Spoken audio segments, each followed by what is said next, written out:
Hello and welcome to Toddecooks. What we're gonna do today is we're gonna make the Toddecooks Homemade Salsa. It's really easy to make if it's something you just wanna throw together right before a party or a gathering. People actually have different preferences when it comes to salsa, whether they want it chunky, whether they want it smooth, whether they want it mild, whether they want it spicy. Mine's a little bit more on the spicier side and a little bit in between smooth and chunky. So let's get into it. Okay, so as far as ingredients, you're of course gonna have your salt and your black pepper. You're gonna use a can of chipotle peppers and adobo sauce. You're gonna have about a tablespoon of ground cumin,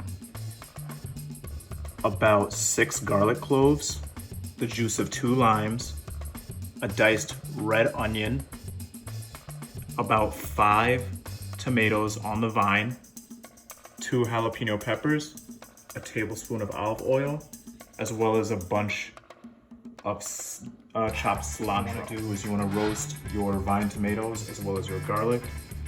So what you're going to do is you're just going to chop the tomato in half, and you're just going to roast it face down on the frying pan. Put about a tablespoon of olive oil in there, and I cut my tomatoes in half. So I'm just going to take the tomatoes and put them face down like this. You can hear that sizzle.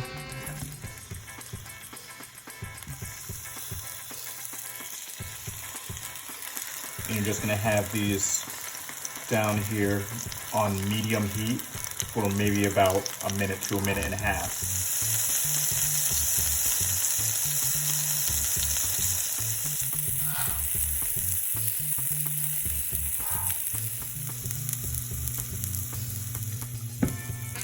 Okay, so what you want to do as well is you want to make sure that you have your veggies diced.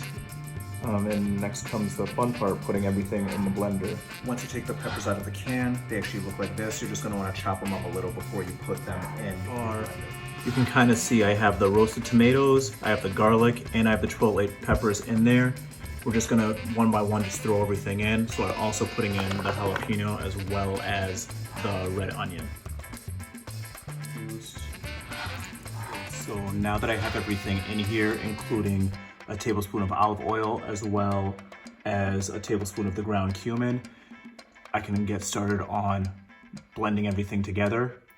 Blend was probably a poor choice of words, because what you're not going to do is you're not going to actually use the blend setting. You're actually going to use the pulse setting on your blender. You're just going to do it a few times until it gets that chunky consistency. Perfect. So what you want to do is you just want to pulse it until you get it to a consistency that you like. This is the type of consistency that I like for my salsa. And what you're going to do, you're just going to pour this into a bowl and put it into your fridge for about an hour. And from there, it should be ready to serve.